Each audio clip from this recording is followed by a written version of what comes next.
That's my rap name. Jerky Fusion. Little Jerky Fusion. Too bad that's not the first thing I bought.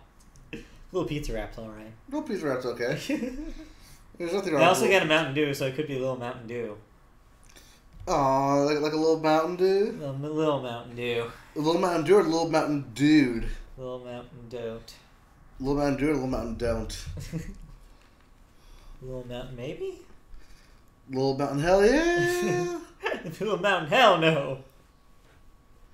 Subscriptions. Let's see if it says that we're live. Do you both go live? You both went live. No, we're live. Come on.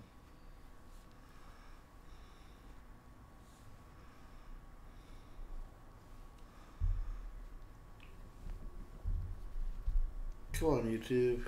You know we went live. I just wanted to tell y'all that we went live. Chicken feet. Is that so hard to do? Chicken feet? Yeah, probably. Okay. Streaming. Also, we're not watching this. We're watching the best movie of all time. That's not the best movie of all time. Well, it's not even on the top 10 best movies. There we go. Okay, so it says we're live here. Well, when you try and hate on me, I'm not hating on you. Always, we remember the Titans. I'm just saying that you're objectively wrong. It has Hayden Panettiere and Denzel Washington in it. That doesn't. You are objectively wrong. It doesn't. I don't think that means what you think it means. It totally means what I think it means. Well, I don't remember the Titans. Also, are we live? I thought it said we're live. Were. And then it said we're not. And then it said where you are. It needs to make up its mind. It was like we were live, and then we weren't live, and then we went live. So let's see if I click this to go live. Will tell me that we're live.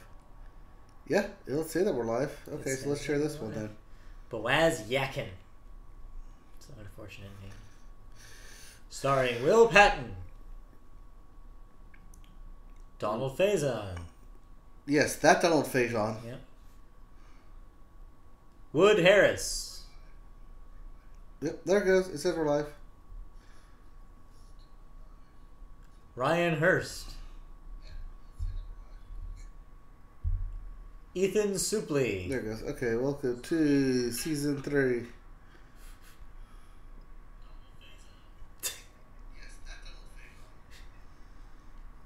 Okay, I thought I muted me here. That's it? No, that's just a delay. There we go. Because dialogue is happening. Yes. Alright, welcome to season 3 of Muted Boat Podcast. Yeah, but we won't start the show, of course, until we start recording. Well, no, we're going to send out tell everyone that we're live now. Yeah. There we go. Everyone, we are live. Nicole Ari Parker. I cannot tell you who that person plays. Hayden Panettiere. There we go. That Hayden Panettiere. Yes, that one. Kip Pardue. Not that Kip Pardue. I'm pretty sure there is only one Kip Pardue. Yes. Kirkwood I think of course. Kate Bosworth. I think of Kip Pardon't. How's Kate Bosworth relegated to double billing? Like, shouldn't she be a little higher in this list? This came out in the early 2000s. Yeah. Casting by Ronna Kress. Yes, great casting by the way by Ronna Kress. Good job. Music supervisors Kathy Nelson. All right, Matt, you ready to Music get this by thing Trevor started? Rabin. Yes. Are you ready for season 3? I'm never ready, but I guess I can be. All right, well, let's start Audacity so we can start season 3 here. Start being audacious. All right. Hello. And we're back. It's 2018. Do you know where your children are? Hopefully, not here because I don't want children. You're yet. wrong. It's the Media Boat Podcast. We don't know where your children are. You should probably find out, though. If you do, for those of you who do indeed have children, find out where they are at, and then tell them to listen to us. Yeah, probably. But the children are the priority here. But anyways, yes, it's the Media Boat Podcast. Excuse me? Children are the priority. Okay, yes, I think I said children are not the priority. No, I said children are the priority. But you know what else is a priority? The Media Boat Podcast. Yes. We are your source for movies, entertainment, TV. Wait, what's entertainment? It's the That's not something we cover. We cover the media. We're getting this season off to a great start. Oh yeah.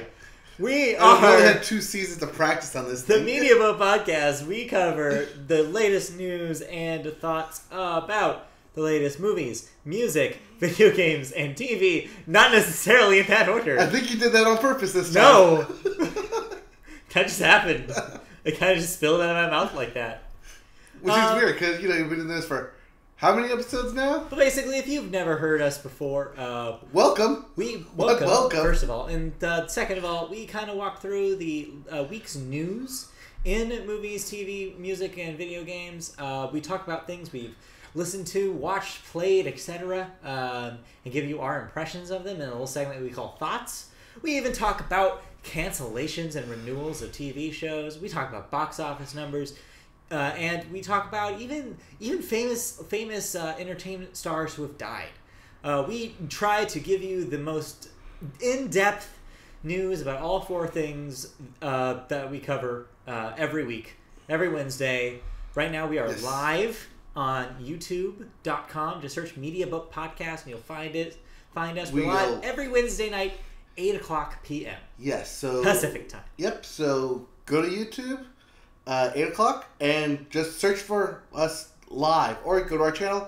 We'll put everything up live. If you like us on Facebook or follow us on Twitter, we'll tell you when we go live. We'll recap all this at the end of the show, but I just want to give you kind of new listeners that might be out there. Because it is, of course, season 3, and we have new people out there. A little brief about what you have in store here. But we can roll right into it now. The doctor's mom's going to listen to us, apparently. Oh, boy. Which means we must keep this thing PG. Oh, that's not going to happen. All right. Explicit tag. Okay. All right. So, well, let's get this ball rolling. So we always start with movies, and movies always start with the weekend box office numbers. Every weekend, we keep track of what movies are hits and what movies are bombs. And this week, it was pretty predictable. Yes. Star Wars once again rolled over to be number 1 at the box office. Although, in a rather slight downhill grade from there. Yeah, it's doing better than I think it did the previous weekend because it has the benefit of another holiday weekend. Yes. So we're looking at another $52 million for Star Wars. And I saw today that officially it has entered the billion earners. Right. It has entered as into the top 20 movies. I'm going to stop you there. We'll get to Star Wars a little bit later on those numbers. I just thought I'd mention it since we're talking about box office. Yes, but we'll get to Star Wars numbers as a whole a little bit later. But anyways, it made $52 million this past weekend. Yes. Breaking $517 million domestic. And that will make it the top earner of 2017 domestically. Easily. Rounding out our top 5 here, number 2 was Jumanji: Welcome to the Jungle with another $50 million, right behind Star Wars. Yes, but that thing went up from the previous weekend. A lot of the movies in the top 5 went up because it's such a lackluster holiday that people who didn't go to movies for Christmas went this weekend. Yeah, I didn't realize how big of a movie holiday New Year's is until I ended up eating right next to a theater, and we just saw people pour in. Yeah. Blew my mind. Like, you always associate Christmas with that. It's like, I know several families that go to movies on Christmas, but not New Year's. That was new to me. Yeah. I didn't realize that was such a thing. Number 3, Pitch Perfect 3, coming in with another $16 million. Yep. The Greatest Showman is your number 4 movie with 15, and Ferdinand, animated Ferdinand, comes in at $11 million. Yeah, so your top 5 was the same as last week, same top 5. Yeah, no surprises here. Right, but we do have a thoughts for the week. So what did you see one of these? I saw Pitch Perfect 3. All right, what did you think about Anna Kendrick and Company? If you like the first Pitch Perfect, you'll like this movie as it goes back to its formula and actually follows Anna Kendrick as the lead. Oh, good. Instead of Haley Steinfeld like it did in Pitch Perfect 2. That being said, I like that it went back to its roots of Anna Kendrick still trying to be a music producer Oh, good. In this thing, and I'm still shocked at the number of songs they're able to get jam-packed into this movie. Yeah. Even if it's just little bits or sound bits or pieces of songs, it's a lot. Okay, that sounds good, because my worry is that the trailers make it look like it's a big, like, set piece, not necessarily an action movie, but, like, goes into some sort of, like, weird mystery plot. It does. And that got me worried that it was going to continue going off the rails as much as 2 did. It did. I was not a fan of 2. I saw 2 on HBO streaming. Yes. One bored afternoon. Right. And my takeaway is, okay, the guest cameos were funny. But man, it just lost all the reasons why I liked the first one so much. Then you may not like the third one. But I don't know what you just said, though. Returning to Anna Kendrick's kind of plot from the first movie actually sounds pretty good. Yeah, but then it goes on a weird Rebel Wilson plot because she's the second lead in that movie. Sure. Like it or not, she is the second lead. She definitely in is. that movie. So they go on a weird father tangent with her. And that's where you get all of that action stuff you saw in the trailers. Sure, yeah. Stuff they're pushing. Yeah. Okay. So that stuff is actually not the strongest part of the movie. Also, it's basically the Bellas get back together for a USO tour, and the winner, winning act, gets to be featured with DJ Khaled, played by DJ Khaled. Sure, because, yeah. Yes. Wherein DJ Khaled's producer wants Anna Kendrick to be the solo act, and just Anna Kendrick. Thus, you get the dilemma, but they're my family. Yeah. But you're talented. But I'm with them. But you're freaking Anna Kendrick. You're the lead of this thing. Like we're going to continue to push you to the front because that's what people came here to see. Or is it? I don't know. Yeah. I feel like there's also probably a big portion of the audience that just sees this movie for the acapella. Oh, the acapella is good in this too. And the soundtrack. Yeah. Like I said, I like how many songs they're able to work into this movie. Yeah. And weave throughout it. But it's a fun movie. All right. Seems okay. So it's a stream it, sounds like? It's a stream it, yeah. But if you're also like a fan of the acapellas, the Pitch Perfect, you've seen 1 and 2 in theater, go ahead and see 3 in theaters. It's a good time. But definitely stream it. Yeah, just a brief information for our new listeners, if you're out there. Our Media Boat scale, our patented Media Boat scale is see it, stream it, or pass. Or avoid it at all costs. Yeah, pass, but yes, essentially that. So we'll tell you whether we think you should pony up the money and see it in a real theater, or just wait until it's on Netflix or some sort of equivalent, or just save your money completely and just avoid it. Yeah, I mean, because each Pitch Perfect is only like an hour and a half, you could actually make like an afternoon out of it with your gal pals and just do a Pitch Perfect marathon. Not necessarily just your gal pals. I know, Matt, you'd want to your anyone pals. I would watch the first Pitch Perfect again. Yeah. It's been a bit since I saw it. Yeah, I like that movie. Good. I like that movie. It's charming. Yes. Even though I personally don't really care for a cappella music. Right. Anyways. So, okay, cool. So yeah. Pitch Perfect 3 exists. Yes. Moving exactly on what you into think it is. Next week's releases. We have one release coming out on the 5th, Friday the 5th. If you like horror movies, get ready. It's the first one for the year of 2018. Insidious, The Last Key. Which I think is the third movie. Yeah, I believe there was an Insidious 2. There's Insidious 2, and then I think this is the third one. So I think you're right. I think this is Insidious 3. So yes, if you are a fan of the Insidious movies, check that out. I do believe that is the only movie. Only new release this weekend. So stay tight until next week when we have a few more for you. Yeah. All right, moving on to movie news. Yep.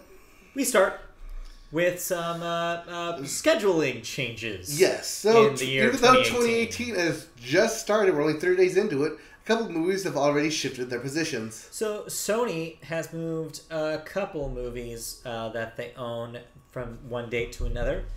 Alpha, which you're going to have to explain to me what Alpha is. What is Alpha?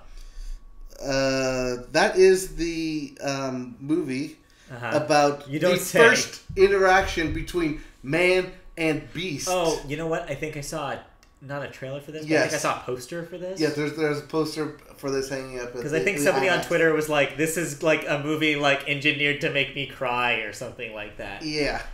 So basically, it's about the first friendship between man and beast. Man and dog. Man and dog. Yeah, wolf. Hence the beast, name. wolf, dog. Alpha. Yes, unlike Alpha and Omega. Oh God, that movie is a kids movie about sex. Not only that, they made 3 movies based off that. Are they all about sex? At least 3 that I know of. Anyways. But yeah, they moved Alpha from an early in the year release date of March 2nd all the way down to September 14th. Yeah, basically it's skipping not only the early, like, summer March previews, but just summer altogether. Getting out of the way completely. Yeah. Probably smart. Well, I guess because first preview I saw for this thing was in front of Star Wars. Yeah. And no one was interested in it. Yeah. Doesn't sound like it. Yeah. And in a the reverse of a vote of no confidence is a vote of confidence, right? Yes. And a vote of confidence for Goosebumps 2, it has been moved out of September and into the proper month of October. Yes. The horror, because they got Jack Black back to this film. Jack back. Yes. The return of Jack Black. Yes. Into continues in 2018. Yes. They're moving this into the proper horror, the Goosebumps sequel into the proper horror month of October. Makes sense. So October 12th will be the new date for the sequel to Goosebumps. Other studios are doing it too. Bad Robot, that's of course J.J. Abrams' joint. Right. Moves Cloverfield 3. Yes, you heard that right. Cloverfield 3, because I'm guessing they're counting. What's it? Cloverfield Lane. Yeah. What was it? 1, 2, 3 Cloverfield Lane or something? Yeah, I forget what the name of that thing is, but yeah, that I guess is technically the second one. Cloverfield 3 is moving from February 18 to question mark no future date currently. Correct. So to be announced. Yes, because Elizabeth Debicki is starring in this film, and they straight up asked her, "Hey, when's this film coming out?" Because she couldn't give an exact date, Bad Robot decided to pull it. Yeah, that's fair. Yeah. It was originally supposed to come out mid-February, but because we haven't seen any trailer for it, and Bad Robot is still working on it, it's not going to be done. It's not going to be done in time, and so they're going to push it back to maybe when someone cares about it's happening. Probably better that way. Yeah. Okay, moving into other news. Of course, you mentioned earlier we're going to talk about Star Wars some more. Yes. So this is going to be the big Star Wars dump. All right, so Star Wars, first of all, has made a bunch of money, as we alluded to. Yes. How much money, you ask? How much money has Star Wars made? The franchise has crossed $4 billion, which, of course, eclipses the Disney's price tag when they bought Lucasfilm in 2012. Right. They originally bought it for $4 billion. It currently, as of the past weekend, hit $4.06 million. So, okay, it's important to note, of course, that we live in real world. Yes. Which means we have to keep in mind that number is from ticket sales at the worldwide box office. Doesn't necessarily include the money that was spent to make them. Right. So, and for marketing and merchandise. Right, and the fact that those profits are split between the studio and the theaters. Yeah, there's that too. But that doesn't account for other revenue streams from the franchise. Like toys and theme park attractions. Right, and residuals and EA's licensing deals. So chances are you're probably still looking at about that number or more. Yes. It's safe to say that you're probably looking at about $4 billion when all is said and done. So Disney, over the course of 5 years since that purchase? 2012? Yeah. And 2017? Yeah. So over the course of about 5 years, made a return on investment. I mean, not bad. Yeah. But yeah, of course they did, in kind of a way. Like, of course they did. Right. And then especially because Disneyland, starting this year, actually 2018, is going to open up that Star Wars land in May. Yes, it's happening. So that's another big hit for it. So the Star Wars franchise as a whole, since its inception in 1977, has now made $8 billion, $8.55 billion specifically, which puts it just past the Harry Potter franchise, which had $8.53 billion. However, the big head honcho of all these, money-wise, is still the Marvel Cinematic Universe. Right, the other Disney property. Which has $13.5 billion overall. Which, of course, there's like, what, 3 times as many movies? I was going to say. Of course there are. No, well, twice. There's like 17 Marvel movies compared to like 8 Star Wars and 8 Harry Potters. Right, so... they've had twice as much. Star Wars movies now. Yeah, they have Rogue One. 10 if you include that Clone Wars movie. Oh, the animated Clone Wars movie? 10 theatrical releases total. Yeah, I guess so. Yeah. Yeah. All right. Big money. Another Star Wars news. So, Mr. Star Wars composer himself, John Williams, has signed on for the upcoming Han Solo movie, but just for its theme. Right. He will not be doing the rest of the score. He will leave that job up to John Powell, but you will get another classic John Williams theme out of this, which is kind of exciting. Yeah. So Han Solo will be getting his own theme from classic Star Wars. He kind of did already have a motif from the original trilogy, right? I mean, Leia did, Luke does. I don't know if Han did. I'm not sure Han did. If at least it's a recognizable one. Yeah. I don't know. Maybe he'll maybe he'll revamp it and yeah. That'd be cool. That's very John Williams to do that. Yes. Like to weave in an old theme. Like one of the things I did like about we talked about Last Jedi death in our wrap-up shows of 2017. Yes. But one of the things I really liked was how the score wrapped in the original themes, Luke theme. both Luke's and Leia's themes into their respective scenes. Yes. I thought was really, really good. And I was like, I hope more people realize they're doing this. Because that they're really using cool audio with visual cues. Yeah. I don't think most people recognize that. But yeah, it's really neat that they do. Yeah. All right, moving on from Star Wars into... Is that the last Star Wars? That is the last Star Wars thing. Okay. Moving into... Although this is related to Star Wars. Yeah. There's a bit of a segue. Yeah, that's what I'm thinking of here. We already kind of talked about it in our own wrap-up. But yes, the year was dominated by women. Yes. In a surprising turn of events, the box office top 3 slots were dominated by female leads. So, of course, that includes The Last Jedi, with Jedi Rey as the primary protagonist in the film. One Daisy Ridley. Yes.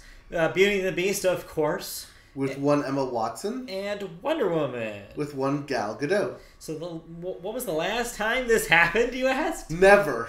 Well, no. Wait, what? All the way back in 1958. This happened once before. South Pacific, the musical, Anti-Mame, and Cat on a Hot Tin Roof.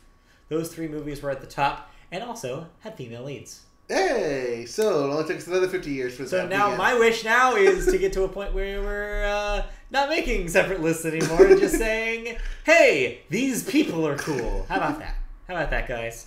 Moving on. What else happened? What other hot female leads are there? So, of course, Wonder Woman's star Gal Gadot was one of the reasons why that movie made so much money.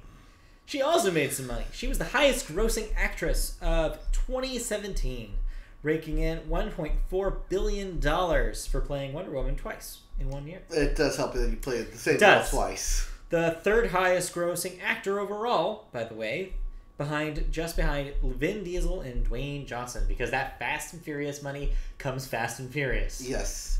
Of course, Dwayne Johnson also had the help of Jumanji this year. Right. Among, I think, something else. I'd say he was in something else this year, too. I think so, but that being said, Vin Diesel also had, at the beginning of last year, Triple X. And Guardians of the Galaxy.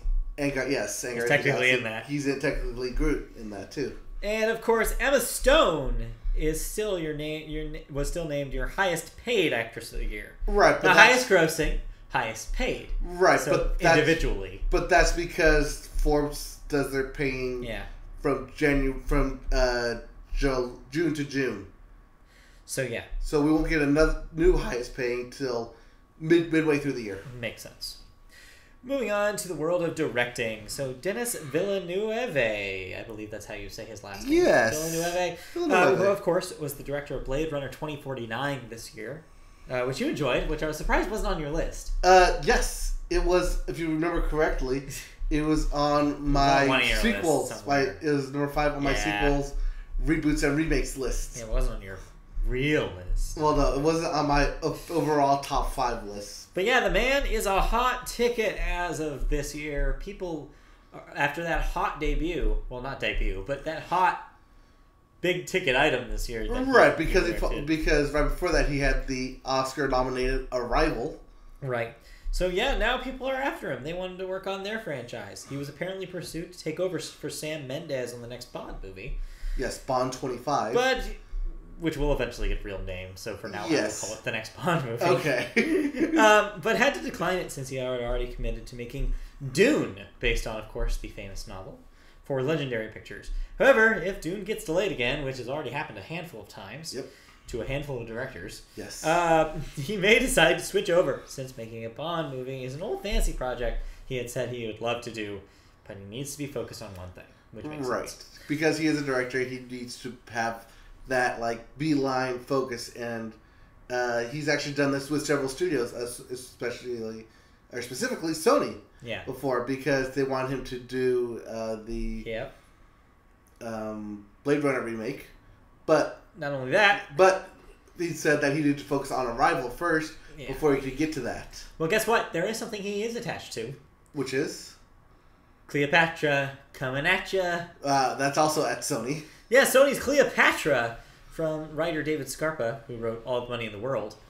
That is something that Dennis was already attached to. Looks like that is going to be taking the classic story of Cleopatra in a, quote, new direction.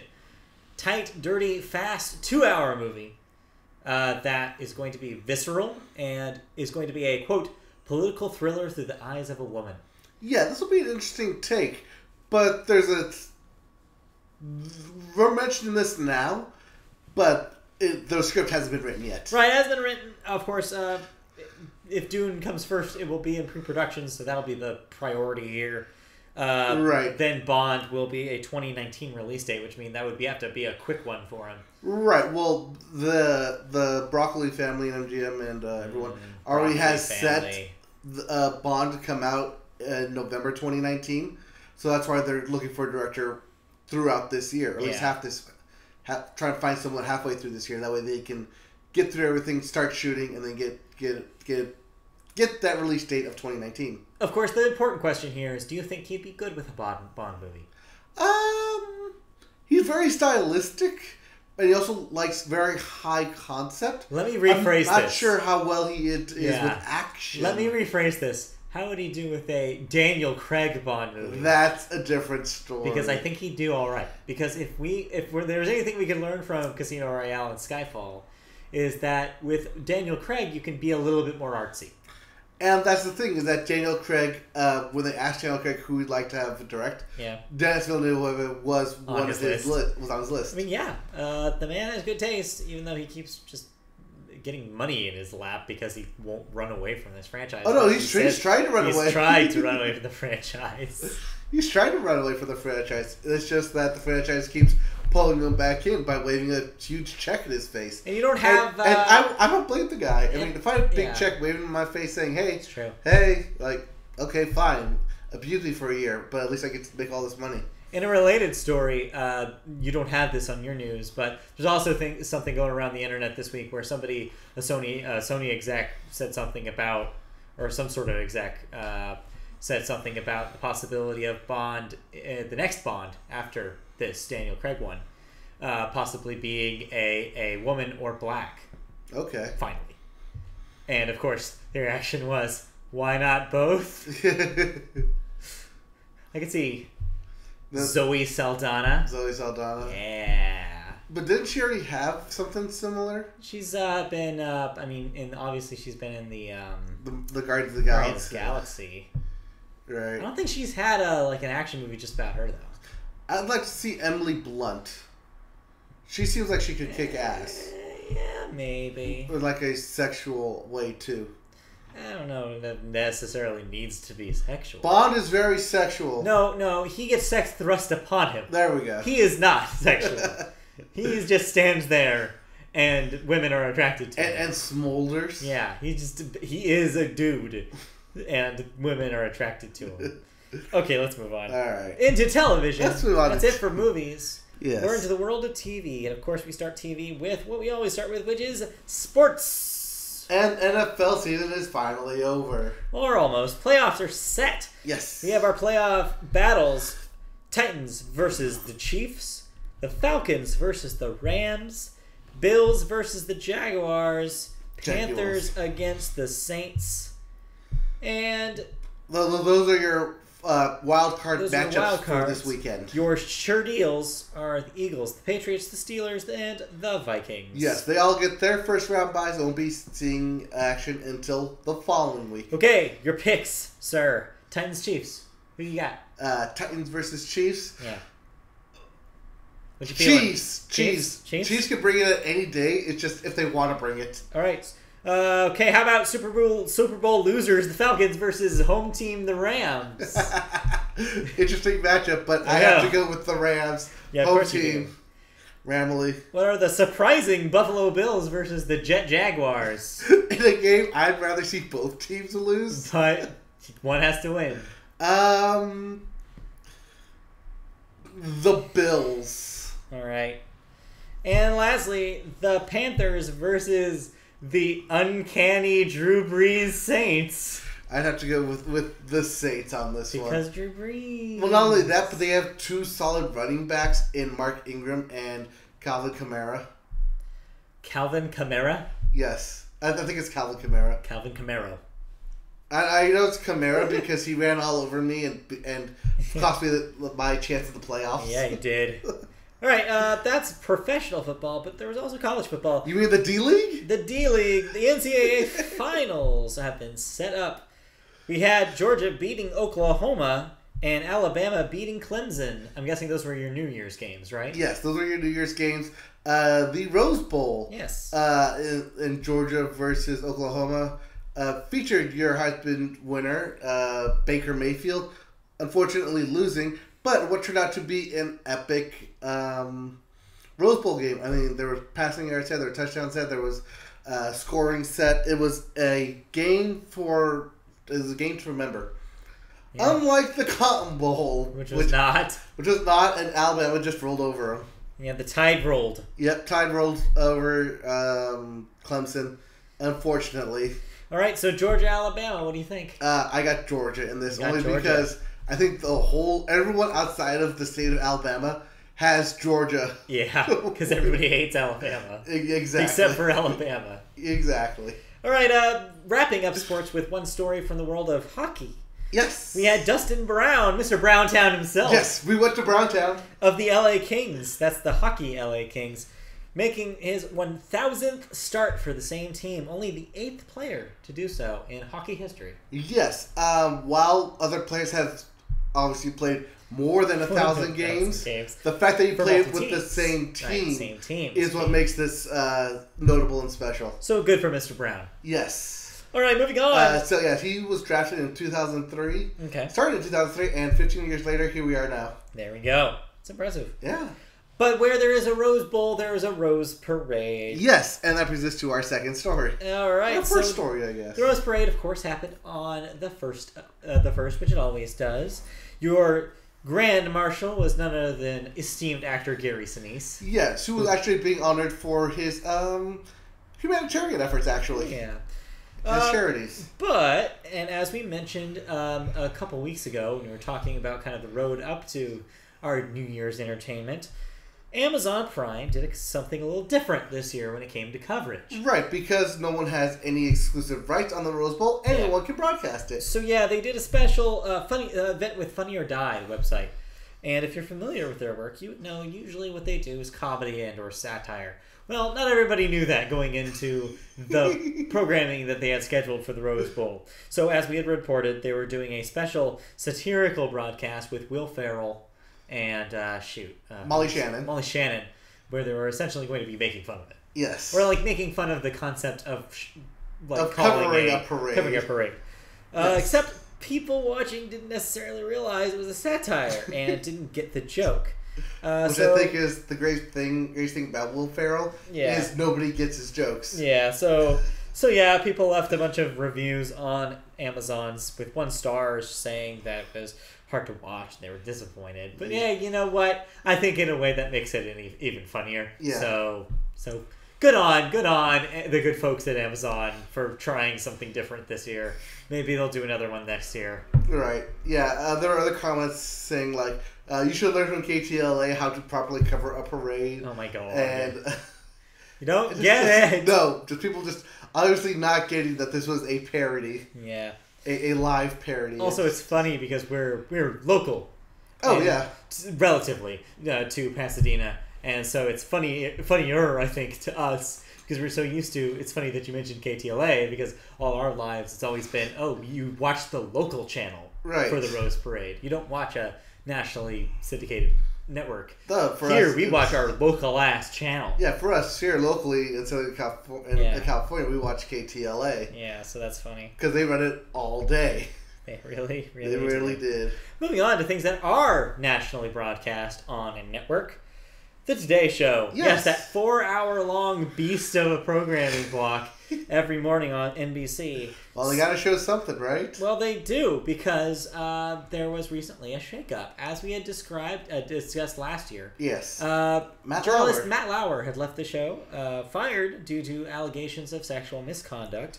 With the new year, though, comes with a new host, and NBC, as I said in our post on MediaBoatPodcast.com, has filled a Matt Lauer-shaped hole. Yes. With none other than Kathy Lee Gifford's best drinking buddy, Hoda Kotb. Kotb? It's Kotb. Kotb. It's Kotb. Kotb. Yeah. You have to say B. The B is at the end there. Yes. So Hoda. Hold up. Wait a minute. Let me put some wine up in it. Will be the co-anchor of the news portion of the show. Yes. Which is, I believe, the 2 first hours? Correct. Because originally was just the first 2 hours, and then later they expanded the format to its current 4-hour format. The 4th hour, of course, being the one where she drinks with Kathy Lee. Right. The Let's Get Drunk hour. Yeah, the Let's Get Drunk with her giant glasses of wine hour. But this one's the serious news hour, so she joins Savannah Guthrie, who was the co-anchor there. Right, already up there with Matt Lauer. Yeah. So ratings have been dropping quickly since Lauer's departure. So they needed to fill this spot quickly with somebody that was well known. Right, and the fact that Matt Lauer just happened to happen at the end of November. Yeah. So they had the whole month of December where TV's lull anyways to kind of figure out things and start off the new year fresh. So yeah, not a great situation to be in, but they're making the best of it and getting somebody that already knows the deal back in there. I wouldn't be surprised though if they end up replacing her as well. Like if this is just a temporary change. Replacing Hoda? Yeah, I think this is possibly just a temporary change. Possibly, but once they figure out who they can put in there. Yes, but Hoda is still a respected journalist. She has multiple journalistic. She has multiple journalistic years. She's not a journalist. She's a talk personality. Okay. Like Matt Lauer is a journalist. Yes. Well. All right. Well. Okay. I don't know if this is actually a great comparison to make. I know. So she's a researcher. Well, because she worked on NBC Nightly News. Yeah. For like 10 years before she joined the. Was kind of relegated to drinking hour. Right. Yeah, I don't know. We'll see how she does. I just feel like this is a move for familiarity to get the ratings back up. Probably. So we'll see. But yeah, she very may well stay in this position for all I know. I don't know. Moving on. Somebody who won't be staying in their position is, of course, President and Chief Digital Officer, both the President and the Chief Digital Officer of Vice Media, who might have their jobs on the chopping block. And guess why? Is it another scandal? Once again, it's sexual harassment allegations. No way. Reported by the New York Times, those two, Andrew Crichton, President, and Mike Germano, Chief Digital Officer of Vice, have both been accused of misconduct. CEO of the company, Sarah Broderick, put out a memo saying a new year is time for change, no more so than here at Vice. Our workplace culture and that sentence doesn't make any sense. our workplace. I think you need to. No, I have no idea how to read this. Just What you have written is our workplace culture and ensure all our employees feel respected and supported. Yes. I'm not really sure what you mean by that, but I get the gist of it. Anyways, so basically, yeah, she name-checked some 24 employees across the U.S., UK, and Canada who will be leading employee councils on diversity and inclusion and coordinating meetups around the areas of mentoring, gender affinity groups, and community partnerships. Creighton, the president, was allegedly involved in a $135,000 settlement. Yeah, that's a lot of money. Yeah, and Germano, the chief digital officer, had made inappropriate comments allegedly towards former employee Amanda Rue during a 2012 holiday party. Not only that, but he also had a second interaction during a 2014 outing as well. Yeah, I saw some of the articles going around about this a couple weeks ago, and kind of the outcry around it. One of the coolest things I saw on Twitter was a Twitter user basically said, "Hey, if you're an employee at Vice, former or current, and you want to say something but you're afraid of losing your job, tell me and I'll put it here in a Twitter thread." And it was this super long thread of her basically just telling all these stories on behalf of employees of Vice about things that had happened from all sorts of people in the company, not just those two people named here in the story, which implies that it's a systematic issue in that company that needs to be resolved, which makes sense why the COO would have made a statement like that, basically saying, no, we're going to make sweeping changes from the ground up here. Right. We're going to get special counsels to really try to get a training system in place for new and existing employees to make sure this doesn't happen again.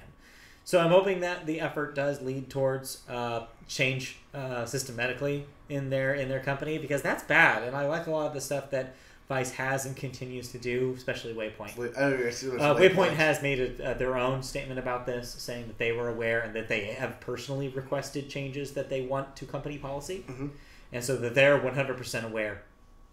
1, 2 have not been involved. Their employees have not been involved in any of the situations, and that 3 that they have are working currently with management on a higher level about how to make improvements. So there's stuff being done. Yeah, there's stuff being done, and that's all you can ask. I just hope the next step is that these 2 are out, because that seems to be the logical conclusion. Right. The way things have been going at the end of 2017, into 2018, we hope to see the end of this. Yeah. Or maybe not, as we'll get to later.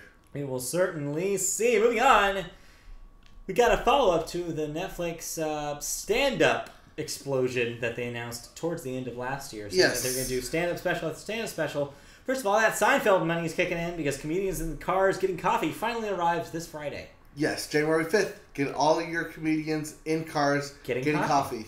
Ricky Gervais is also stand-up, and he sets a second stand-up special for Netflix that will be debuting soon. Yes. Next, Netflix, not a stand-up, but a series of unfortunate events. The series that was based on the books. Second season, that's part 2, I guess. Yes. Of the rest of the books, I guess, that weren't covered in the first part of the season. Set for March 30th to debut on Netflix. I remember being pleasantly surprised by that thing. That thing is actually well done. Yeah, it's a different take from the Jim Carrey stuff. It is. And it's, like you said, well done. I thought it was really well crafted. Yes. The story, again, is still, I think, for me, a little out there in terms of, is this for kids? Is this for young adults? Who exactly is this for? I think that's kind of part of its charm. But yeah. In a way. Next, in surprising news that I was kind of shocked by today, even after a cavalcade of negative feedback on the internet for this thing, Netflix has confirmed that there will be a sequel to Will Smith's Bright. Now, the reason is because in the first weekend Bright was released, it garnered 11 million watches around the world. People saw it. So, a lot of people saw this thing. Also, they spent a lot of money on this. So it was $4 million for the script alone, $90 million in total. That included production and paying off its main actors, who would normally get back-end points. Same with director David Ayers. It's a lot. Yes. But this all comes with one possibly very positive change. So Will Smith is back, as well as his co-star, which I'm forgetting his name. They will both Edgerton. return. Joel Edgerton. Joel Edgerton. It will still be directed by the director of the first movie and David Suicide Ayers. Squad, David Ayer. Yes, he will return to write and direct. But Not to there's be a confused, caveat. by the way, today I found out. Not to be confused with David Ayers. Those are two different people. Ayer and Ayers are two different people. Yeah. David Ayer Yes. is the director of this movie. Right. David Ayers is someone else. Yes. I for some reason thought that Ayers was this guy's name, and it is not. Surprise! Ayer. Anyways, but who will not be returning is everybody's favorite screenwriter, Max Landis. Who I said before this thing got... Well, when we first reported on this thing last year about the bidding war, and I said, why is this thing getting so much attention and so much money? Yeah. It doesn't need to do it, and Max Landis is not that good of a writer. Well, surprise! Now everybody knows, and everybody finally figured it out, and so he got kicked off. Yes. So yes, Ayer, David Ayer will be writing as well as directing. He will be taking the script reins as well. Right, and seeing as he already has developed this universe, it'd be interesting to see if he expands it beyond Los Angeles or just continues the same plotline story. I don't know. We will certainly find out. Our last thing we need to cover in television is something that you watched on Netflix, speaking of Netflix. Yes, continuing with the Netflix. Black Mirror. Season 4. You have seen it. You have absorbed it. Tell me. I have plugged it into my brain. Yes, tell me. Are we living in a computer and is it bad? Because that's Black Mirror in a nutshell. Is it? Because some of the stuff in Black Mirror... Sorry, maybe not living in a computer. I am using a computer, and it is bad. There. I'm using technology, and technology is working against me. Technology is bad. I am slowly dying because of technology. Well, it's not necessarily that. It's more that technology makes my life easier, which allows me to see that everyone around me is really evil or messed up or just not right in the head. Are you saying the screens that we look at are like black mirrors into our soul? Yes, that's actually where it comes from. I know. I know. You know. But yeah, so as I said during our TV wrap-up of 2017, the one show that was not on the list, that normally would make the list, is Black Mirror. Because it hadn't debuted yet. Right, because it debuted on like December... with diamonds. Yes. On December 29th, the very end of the year, it could be on any of my lists, and it's not going to be on any of my lists for the following year, because it is a 2017 show. Right. That being said, Black Mirror would still not have been my number one show of the year. I think it would have been number 3. Yeah. Because this is the 4th season, and the plot lines are getting very repetitive. At least the twists. That's the vibe I got too. At least watching it for the twists, because you're always expecting a twist and you're always trying to figure it out before the ending. Yeah, the bit I was watching with you, I was just thinking, is like, man, this really is so, like... I don't want to necessarily call it predictable. There's another word that I can't think of that describes it. It's so, like... It's because Black Mirror has developed its own formula. Is the word I used when I was watching I want to say formulaic. It's so on the nose. Yeah. It's just like whenever you think it's like, oh, I bet this thing is representative of this thing, it beats you on the head with it. Quite literally, because that was the when we were watching with Jodie Foster directing. Yes, it's like to the very end of that thing. Just every single time I was just like, okay, we get it. But then again, that was a Jodie Foster directed one, to which at the very end I said, that's the one she decided to direct? Yeah. Yeah. But yeah, I was just like shocked. Like, yeah, I get what it's trying to do, but man, does it have to be so like specific and like very like, I don't know. It's very specific. Yeah. Because this is the 4th season, sort of the novelty that made Black Mirror like very original, introspective, has kind of worn away the more shows it comes out with. Yeah, that's like fair. I said, it is the 4th season. This is the 2nd season on Netflix, so this is another 6 episodes. Yeah. 2 of them are just okay. 2 of them are excellent, and 2 of them I'm just like, nothing's special about them, but they're definitely really well done, well shot. I like the cinematography on all of these things. Yeah. But there's just... Black Mirror starting to lose that spark that made it like, oh my god, you gotta watch it, you gotta watch it, you gotta watch it. I think a setup like that is just going to be bound for diminishing returns, though. Yeah. To a certain extent. I mean, if you have a setup that's say that, but Twilight Zone... So 3 seasons. There's a big difference between Twilight Zone and Black Mirror, though. Twilight Zone was not hinged on the premise of our society as it is now. Right. Twilight Zone was more willing to get into more fantastical realms. I'm not saying that Black Mirror isn't, but it's all based on some sort of future that we assume we could eventually reach. I think that's the other thing about this, is that Black Mirror is a shared universe. Yeah. Because there's stuff referencing other stuff, and it's all interconnected somehow because of the referential stuff. It's that it's a shared universe, and I hate to say this, but the fact that it's an hour long, is also a little bit detrimental to it. So was Twilight Zone, to be fair. No, Twilight Zone's half hours. Depends. But, what do we the new one. Yeah, it depends on what era you're talking about. The reboot Twilight Zone was an hour. But yeah, I think it's a tricky thing to compare because that's easy comparison. Right. But I think what they're trying to go out and do is very, very different.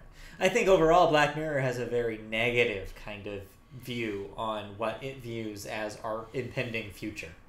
Whereas I think a lot of the Twilight Zone, yes, some Twilight Zones had some sad endings and some were about kind of the dangers of things that we could do as humanity, but a lot of it was hopeful. A lot of it had that optimism that Black Mirror doesn't have that. It does not have any of that optimism. I think if we rewind the tapes and look back to us talking about Black Mirror last year, I think I made the same argument because it's my problem with Black Mirror. That it's just such a downer. Zero optimism, and that's one of the things that make people love Twilight Zone. Right.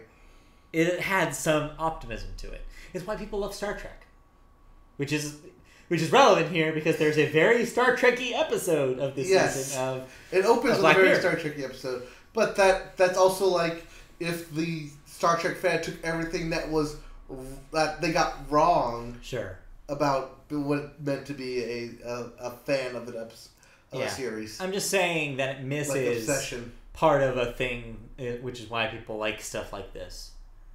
Speculative fiction, like why people like speculative fiction, is because it's because of the positive parts about it and the hope of humanity, and this has not. Well, the fact that you can also learn from it, whereas this is just people making bad decisions one after the other. It's so nihilistic because it's not necessarily saying this thing is a general good, but be careful with it. No, it's saying no matter what, these things are bad. There's nothing you can do about it. You're right. It's just no matter what you try to do with it, there's always going to be someone else out there who will try and ruin it for you. It seems like every Black Mirror episode ends with, oh no, both of these people were wrong. Yeah. Like, this didn't work out for either of these people. Right. Which sucks. I don't know. People like it, I get it, but at the same time, it's not for me. Right, and that's why I'll still put it on my top 5. They're still great episodes. They're still great pieces of work, but it's no longer the best thing on TV. All right, fair enough. Okay. Moving on. Let's move on to cancellations and renewals. That takes us out of TV and into the kind of TV ancillary. Yes. This is where we talk about things that have been confirmed to either been canceled by networks or renewed by networks. First off, we have a cancellation. White Famous on Showtime has been canceled after just 1 season. That was that Jay Farrow show that he left SNL to do. Yeah. Or, I guess, no, he got the consolation prize. Yeah, he had been off of SNL for a few years. No, he was just let out. But yeah, She's Gotta Have It has been renewed for a 2nd season on Netflix. Mm-hmm. That, of course, is a Netflix series based on the Spike Lee film with the same name. Right.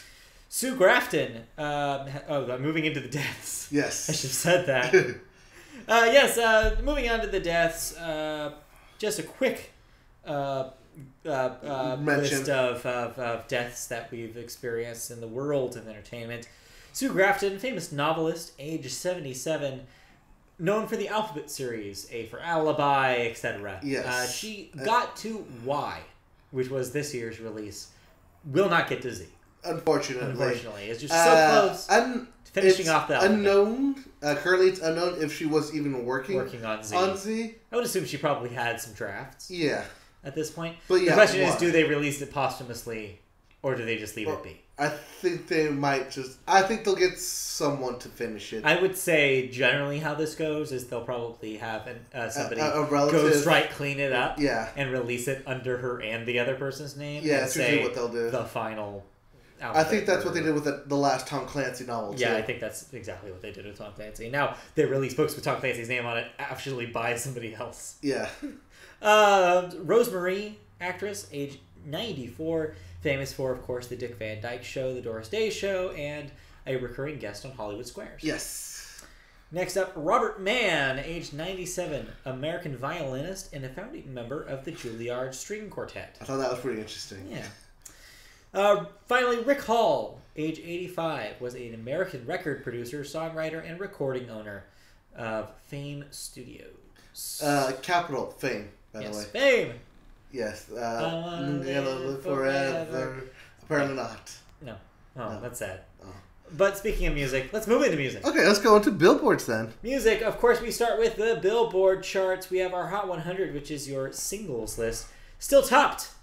Your first number one of 2018 is still Perfect by Ed Sheeran, duet with Beyonce. Number 2, Rockstar by Post Malone featuring 21 Savage. Number 3, Havana by Camila Cabello featuring Young Thug. Number 4, No Limit by G-Eazy featuring A$AP Rocky and Cardi B, moving into the top 5 this week. And moving back into the top 5, our old friend Thunder by Imagine Dragons. Hey. Moving on to the Hot 200, Billboard 200, yes, which is the album chart.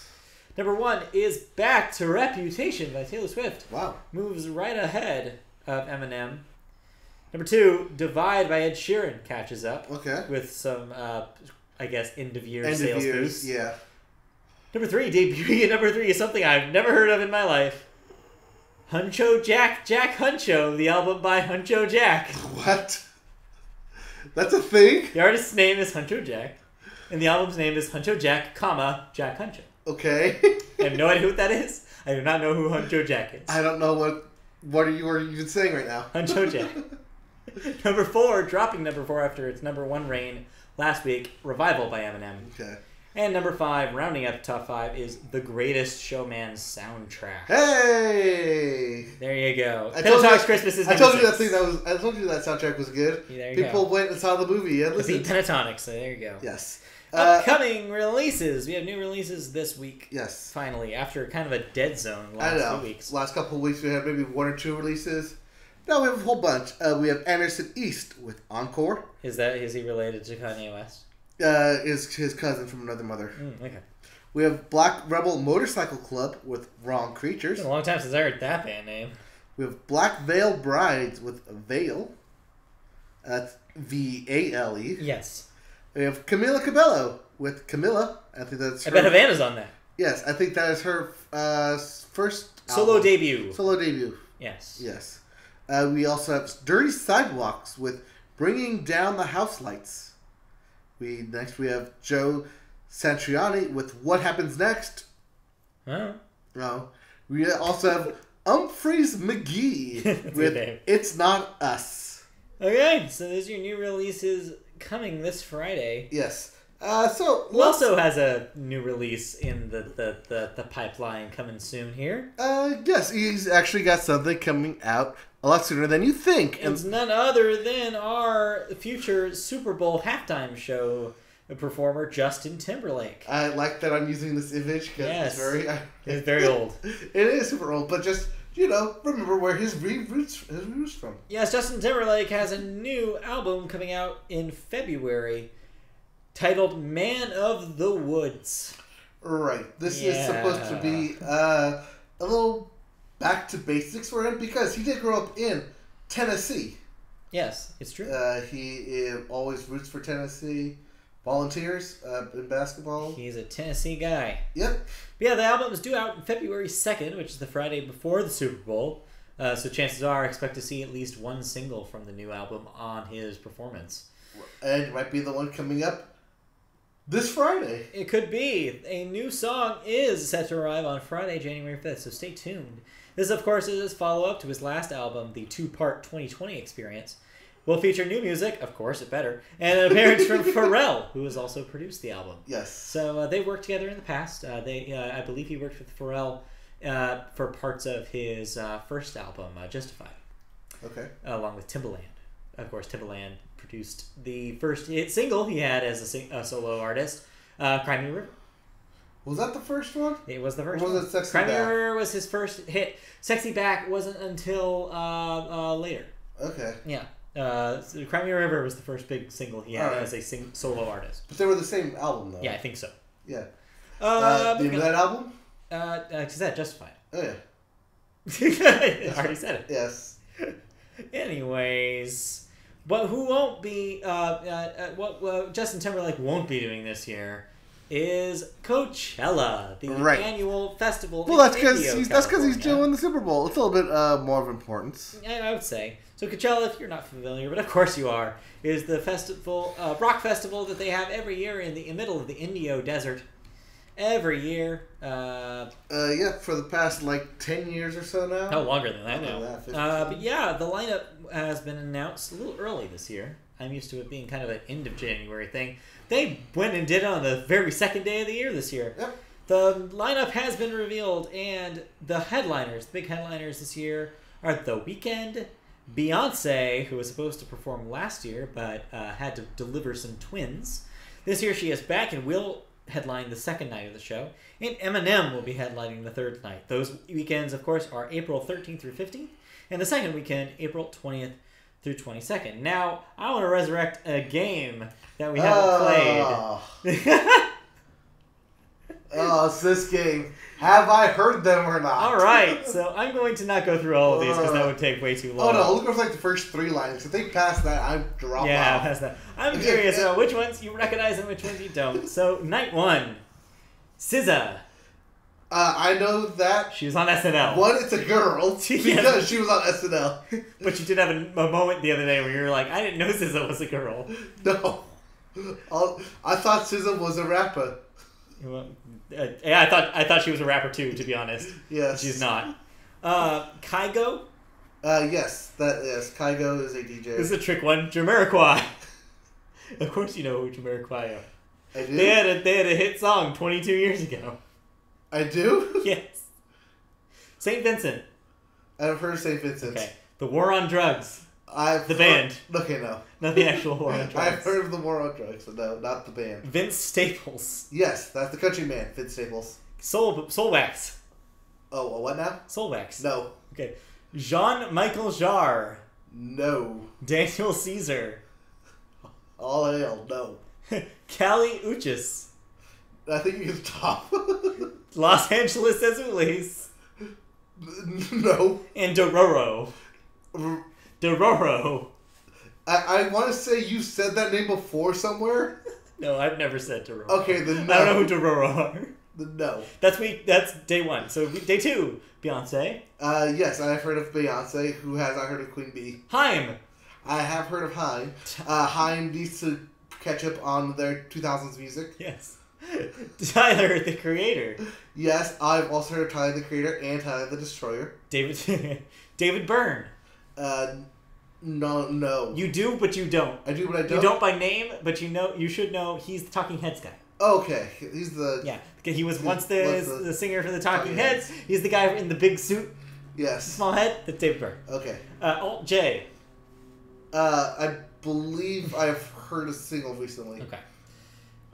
Post Malone, because we've mentioned him for the last forever. Now, will he actually show up to perform? Maybe. We'll see. Maybe not. Fleet Foxes. Yes, you have mentioned Fleet Foxes. Chromeo. I believe I have heard that name before somewhere. Chic featuring Nile Rodgers. You have. I have, because it's on the billboard. Also, Les Freaks. Yes. Say Les Chic. Freaks, Say Chic. That's by Chic. Borns.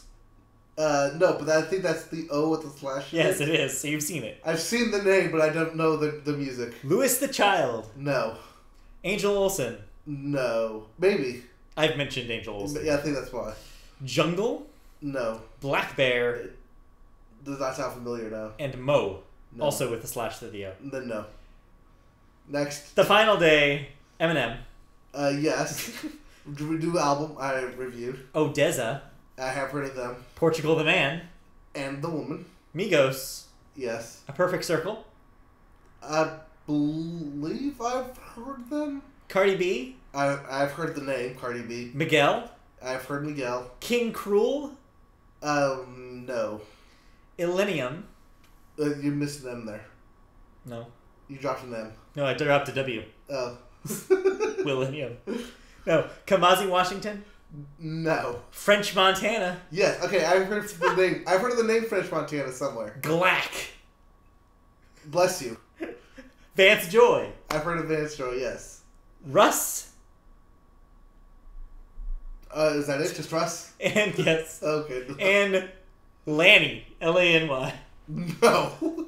Yeah, to be honest, I'm at a loss for a lot of those. Really? In fact, you have to go pretty deep further for me to actually see stuff that I recognize. One of my favorite things, though, to come out of this is, so somewhere on this lineup, there is an artist named Belly. Belly? No, this is funny for a very specific reason. Apparently there are two Bellies. What? The music blog I go to was confused about which one this means. So there is a 90s alt-rock female-fronted band called Belly, which I'm familiar with. Okay. But there's also a rapper named Belly who has collaborated with The Weeknd. So, which Belly is it? Okay. Are you sure that's not DJ Belly then? No, it's just Belly. So I don't know which Belly it is. I think you mean whose belly it is. Yeah, well, we'll find out.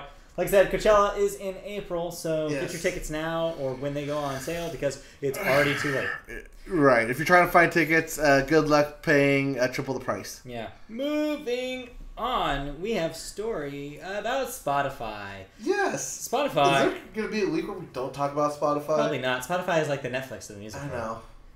In more ways than one. But it's being attacked on all sides right now by money.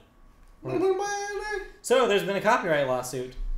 Again? Another one? Who's it this time? $1.6 billion copyright lawsuit That's a lot of money. from Wixen Music Publishing, who owns some of the publishing rights to music, including artists such as Tom Petty, Weezer, and Neil Young. There's much, much more, too. Wixen's lawsuit is alleging Spotify is using their songs without an actual license and without compensation. The lawsuit is being revealed for the first time, but it's very similar to the $43 million settlement by Spotify to songwriters led by David Lowery and Melissa Farrick that said that they hadn't been adequately paid mechanical licenses for song compositions. Right. That was for... We talked about that mid last year about songwriters. This is one about the actual rights holders now. Publishers, yes. Publishers. So Section 115, I'm going to get all legal in here for a second here. Section 115 of the U.S. Copyright Act provides a compulsory license to make a mechanical reproduction of a musical composition, but only if a notice of intention is sent out and payments are made. Wixen notified Spotify that it had neither obtained or a direct or compulsory mechanical license for the use of their works. So that means as much as 21% of the 30 million songs currently on Spotify are potentially unlicensed materials. That's a big chunk. So they're going to settle this. Oh, yeah. No question about it. Because if this goes to court, the entire business of Spotify could disappear in a night. Right, because that would not only mean like they're not paying them, but then they have to open the books on every other publisher. And you'd see labels dropping that thing like it was yesterday's news. Like just it would be dropped immediately, and Spotify would lose so much support. Right. So this is just a case of Spotify pay the people so you can keep getting paid. Yeah, this is not great, but also kind of maybe wake up Spotify and maybe think about the kind of ways that you're paying people. Or this could be a wake up for the music industry to gather its resources against Spotify. Yeah. But we'll find out. We'll be following that story, I'm sure. We'll let you know if there's an update. But real quick, let's wrap up music by wrapping up the year in one way that we haven't yet. We talked about albums, we talked about the hottest news in music, but we haven't talked about is tours. Right. Mainly whenever we cover ticket sales, it's always about how Ticketmaster is screwing people over. Yeah, or they're scalpers and all this negative news. And bots. But here's the positive news about tours. People made money. Yeah. Despite what we say about people who can't get tickets or getting ripped off of tickets, artists still make money, a lot of money off of tours. So yeah, the top selling tours of 2017, of course your year's top earners were Garth Brooks and Trisha Yearwood, who wrapped up a 3-year, 390-show world tour that sold out stadiums throughout 2017. That's followed by pop stars including Ed Sheeran, Bruno Mars, Lady Gaga, and the Trans-Siberian Orchestra. Yeah. Wrapping up the top 5. Yes, those were in order your top 5 highest earners in terms of ticket sales. Although, there's another one who made number 7 on the list without performing a single tour date all year. That was, of course, Pink. Now, it's interesting that you could be number 7 and not perform. It's because her ticket sales to next year's Beautiful Trauma World Tour by itself made her number 7 on the list. Right, which is interesting that she's on the list and Taylor Swift isn't on the list. Yeah. There were some issues, apparently, from what I understand, about the pre-sale of those tickets. Yes. But yes, the only non-musical act to crack the list was none other than puppet comedian Jeff Dunham, who made number 12. I don't know how he did People it. still like Jeff Dunham for somehow. Inexplicable reason. Moving on. Yes, of course, that list was out of the top 20 acts. A lot of them were country acts from between 10 and 20. But, we only want to cover the top stuff here. Right.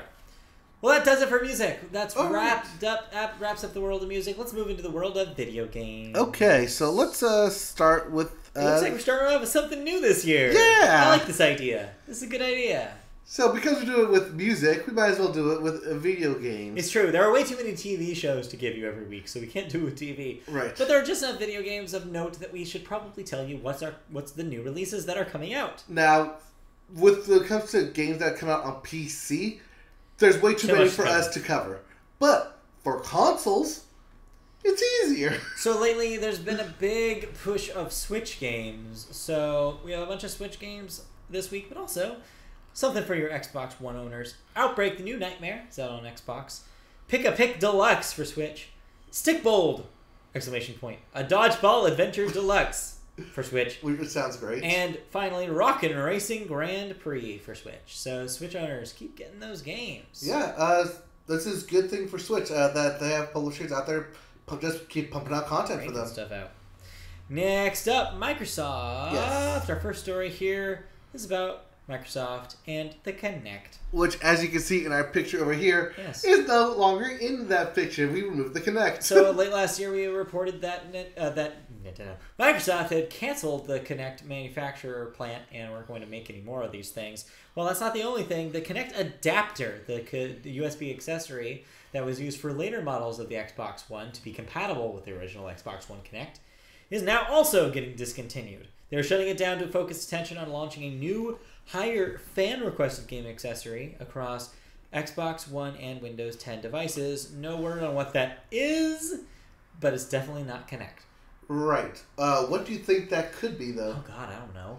Something that works across both your PC and Xbox? If I was to warrant a guess, some other, webcam.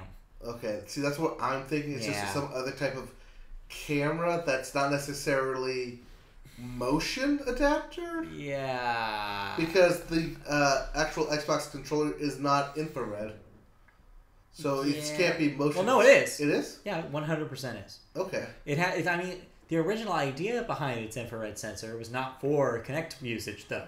That was for the TV usage. It was so you could program it to your entertainment system. Okay. As a remote control.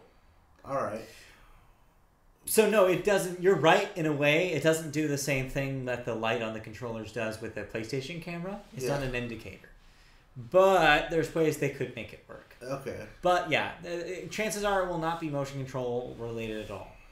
You're probably right. But who knows? But one thing it's definitely not is HoloLens.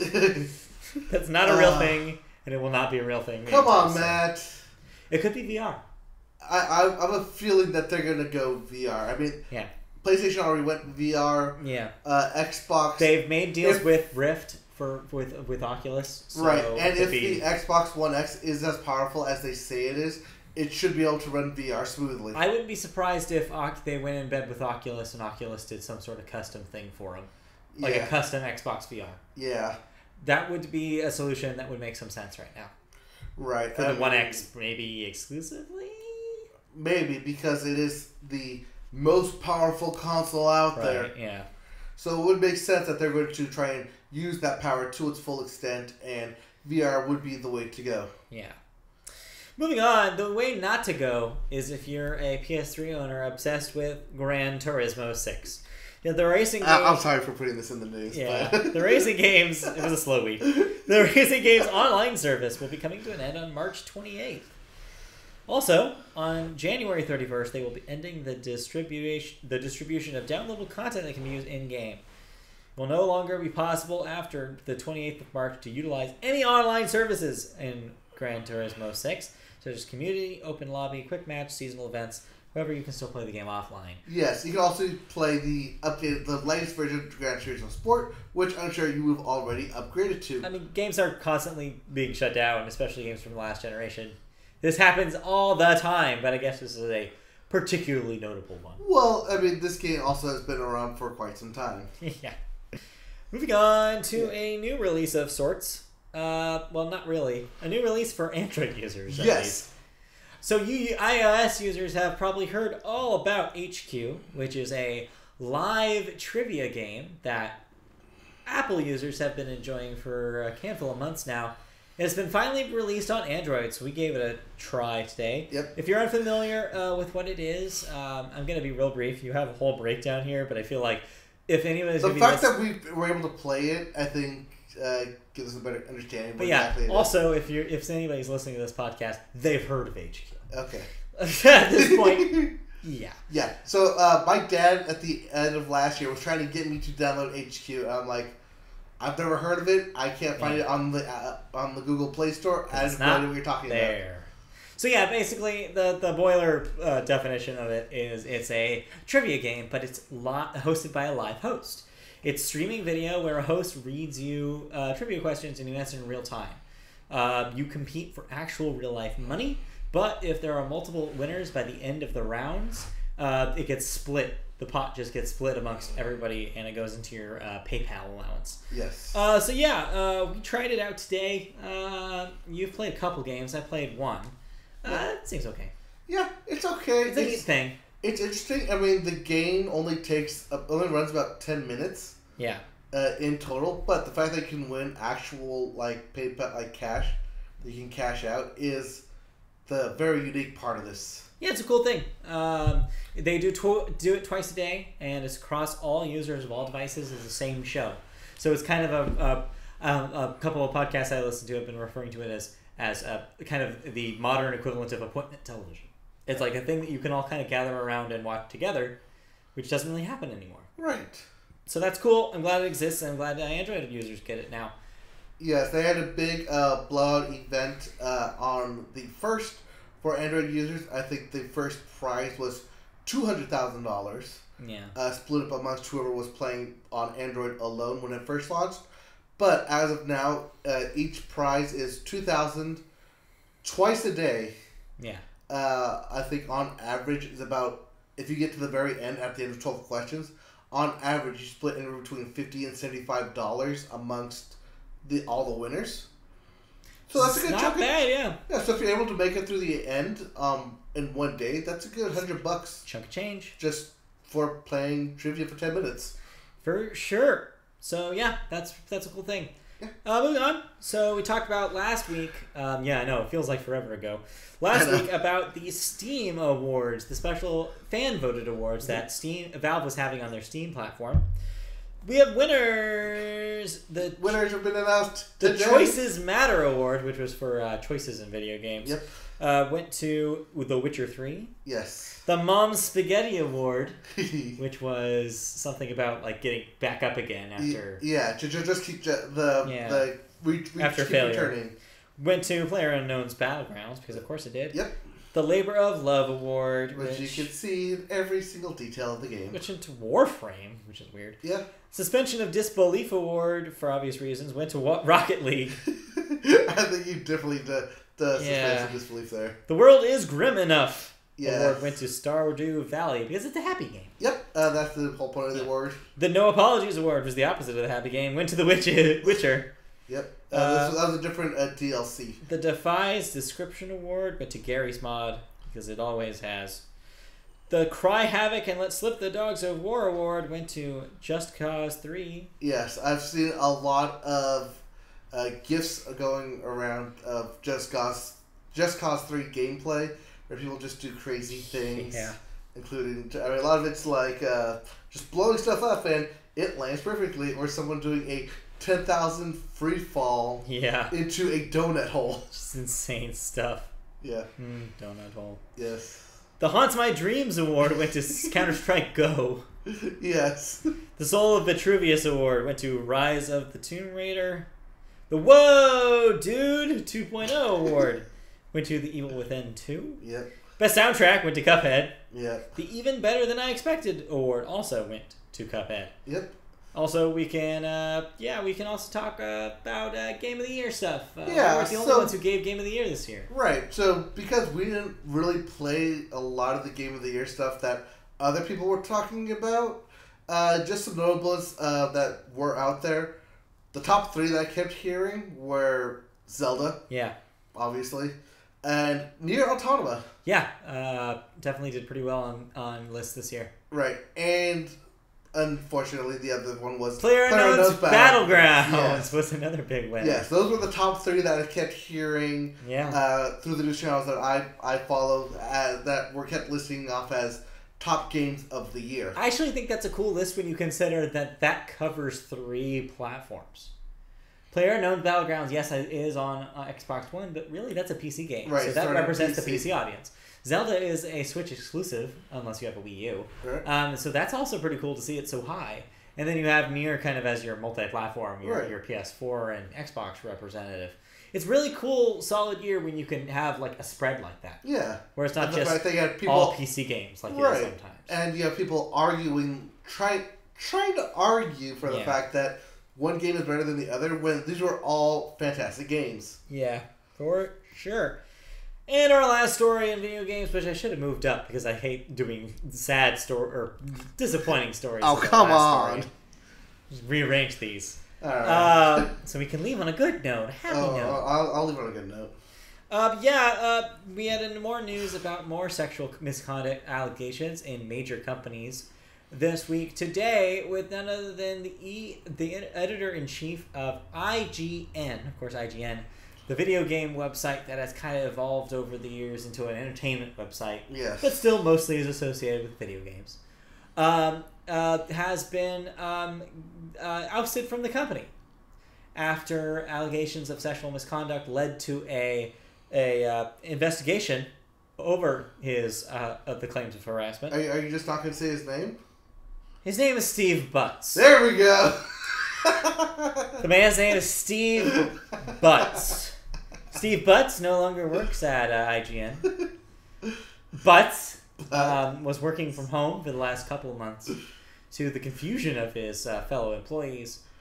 Not really clear on whether it was a requirement of the investigation or whether it was he just couldn't work with his coworkers anymore after feeling ashamed or whatever the hell. Frankly, I don't care. He lost his job anyway, so it's cool. Right. This just goes to show you that people probably should have believed the stories when they came out months ago. I mean, I didn't have really the space or wherewithal to write this in my post on the site on MediaBoatPodcast.com about the story, but there was an article that IGN posted about a month ago that was basically like, we should be focusing on the video games even though these turbulent things are terrible. We should really our first and foremost priority is reporting about video games. It's like, yeah, guys, sure, real great way to read the room. So yeah, this is comeuppance for that, if anything. So yeah, like same goes for every story we've reported about this. Is I'm glad the guy's out. I'm glad it got called out, and hopefully this means for a better work environment over at IGN, which I hear is a terrible place to work at. All right. That does it. If you don't want to go work for IGN, come work for us. Yeah, maybe. We won't pay you. We'll pay you in smiles and credit. Hey, smiles are pretty good. I like smiles. Well, that $5 will get you a cup of coffee. That's true. All right, moving on. That is it for video games. That means that's it for the Media Boat podcast. Yay. So this is the time where we plug everything. All right, let's start plugging stuff in. Plug stuff in. All right. MediaBoatPodcast.com is our website. There is where you can see all our written materials. That includes news stories that are now starting to go up daily. Yes. So I've been meaning to ask you about that. Yeah. Are you going to put stuff up, or should I put stuff up? Or we're going to both put stuff up? I think we can both put stuff up. Yeah, let's both put stuff up. Limiting it. Basically, the goal is to at least do two a day. We don't even have to do all 4 different things, because what I found out over the course of the last 2 days is there's not enough interesting things happening right now, especially in January, to cover all 4. Yes, and yet I'm still able to find at least 4 stuff every week. Of course, I'm also looking at it at the very end of the week. So right. Going back. Things seem to happen towards the end of the week. Yes. So yeah, not a whole lot going on a Wednesday, for example. Right. But when things hit, we will report it. Also, kind of, I'm using my own kind of like gauge for it. If it's something, basically my gauge is if it's something that we are interested in, 1, have talked about previously on the podcast, right. 2, or is a big enough story where even if it doesn't cover 1 and 2, still qualifies for something we should report. Right. That's basically what I'm going through. So for example, also, there were stories about Star Wars hitting $1 billion. It's like, yeah, but I feel like that's not a big enough deal to report at this point. Something we can talk about in the podcast, but it's not necessarily like if it beats a record, then yeah, I'll report it. But right. Also, I'll be putting up some of the stories that we talk about here. Because I do read the articles and I do the research for. So might as well. I might as well also just write it up as well. But yeah, not only do we do news stories, but we also have features going up throughout the week. Every Tuesday we have your box office numbers, your actuals from the previous weekend. Every Thursday morning the podcast post goes up. So if you missed us live, you can catch the audio version or the YouTube video of the archive of our stream. You can also catch every Friday new releases, the weekends, which is like an encapsulation of all the things that are coming out the following week. That includes movies, TV shows. I actually do the work on TV shows there, and video games and albums. So every week there are new things going up, as well as our thoughts posts. Thoughts are what we call our reviews. We don't review things here at the Media Boat Podcast. We have thoughts about them. Yes. Why is that? The reason is because numbers don't mean a thing. Right. Well, because we have our patented scale on the podcast of whether you should actually go out there and invest your time into this thing, or something that you can catch on the backside, when your times, when it suits your time. Yeah, but also generally speaking, we're people who don't necessarily objectively hate a lot of things. We find little things that may bug us about something, but we're not necessarily we don't enjoy things on a 10-point scale. Right. Or a 5-point scale. Right. There's always whenever we come across something, there's always something to be enjoyed about it, and we always like to bring that to the forefront because people work hard on these things. So yeah, I like critical writing more than I like reviewy writing. Right. I'm not going to break down in a video game how the graphics and gameplay are. I'm going to tell you how it made me feel. And so that's why I feel thoughts is a more accurate name for the things we do. Yeah. So our thoughts posts go up every time we enjoy something or maybe are disappointed by something enough to write about it. So we will have periodically movies on there. We'll have seasons of television on there. We'll have albums on there, and we'll have video games on there whenever they strike our fancy. Right. So for example, I saw Pitch Perfect 3 earlier today. We had reviewed it. That will be going up on our website very soon. And you can catch his thoughts about downsizing that went up on the 1st. Right. And then we'll also have my thoughts on the latest season of Black Mirror as well. So yeah, look forward to that. I will actually break down each episode for you there. So yeah, look forward to that. So that's MediaBoatPodcast.com. Check that out. Also, we have plenty of other things. We are all over social media. We're on Twitter at MediaBoatCast. So follow us there for posts every single time we post something to the site, as well as every time we go live with the podcast. We're also on, of course, YouTube.com, like we mentioned at the top of the show. That's where we stream every Wednesday night at 8 p.m. Pacific. Click the little bell on our page. If you search Media Boat Podcast, you'll find us. To subscribe, and you'll get notifications when we go live. You can also catch our audio version on Apple Podcasts. Just search Media Boat Podcast there. We're also on the podcast source of your choice, because we're RSS feed is everywhere. You can also help us out on Patreon.com. If you want to donate to us, you can donate as little as $1 a month to help us out make this content even better than it already is. We still, going into 2018, have no patrons, so please, if you're listening to us and you can help us out, please do. We would greatly appreciate it, and maybe you'll get a little something too. And then we also stream video games every once in a while. We're going to start streaming on YouTube. No, we'll be streaming to Twitch. Yes, but our archives will be going to YouTube. You can find us there at Media Boat Plays. So MediaBoat Plays on YouTube. We're still twitch.tv/MediaBoat on twitch.tv if you want to catch us playing stuff live. Speaking of Twitch, we didn't talk about it here, but next week is AGDQ. Yes. So that's awesome games done quick. So we'll be talking about that next week, I'm sure. So if you like speed running video games, check that out. Yes. I always forget they do the one in January. They do one in January. It's exciting times. Yes, all right. I believe January is the cancer. Yes. Cancer awareness. Yes, cancer. Summer is the Wounded Warrior. Or no, it's Doctors Without Borders. Yeah, Doctors Without Borders. So yeah. Yes. All right, so that'll do it for the Media Boat Podcast. We never said our names. I was Mike. I was Matt. You were Mike. Yes, I'm Mike. He's Matt. This is Media Boat Podcast. This was episode 105 and season 3. So yeah, season 3. We made it. It's syndication time. Feels good. All right, so catch us next week for another edition on Wednesday at 8. See you guys. Thank you for listening. Tune in next week or catch any of our previous broadcasts right now. Steve Butts. Bye. Steve Butts. All right, bye. Steve Butts. Steve Butts. All right. YouTube after show, no one was commenting, unfortunately. But if you want to talk with us while we're live, we do look at the YouTube comments. We do. Right here. See? Right Boom. there. I'm keeping track of all the YouTube comments that come through us. So far, nothing. They're coming right through us, in fact. But yeah, if you want to chat with us, comment on any stories that we have. If you have any insights or if you have any questions for us, stuff that you want us to talk about, hit us up on social media, Twitter, comment directly during our live show on YouTube, like us on Facebook, comment there. We will get back to you on all this stuff. But you got to tell us.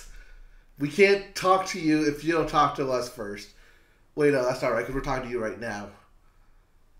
We can't directly talk to your specific questions if you don't bring them up to us. So please interact with us. Yep. Anything else?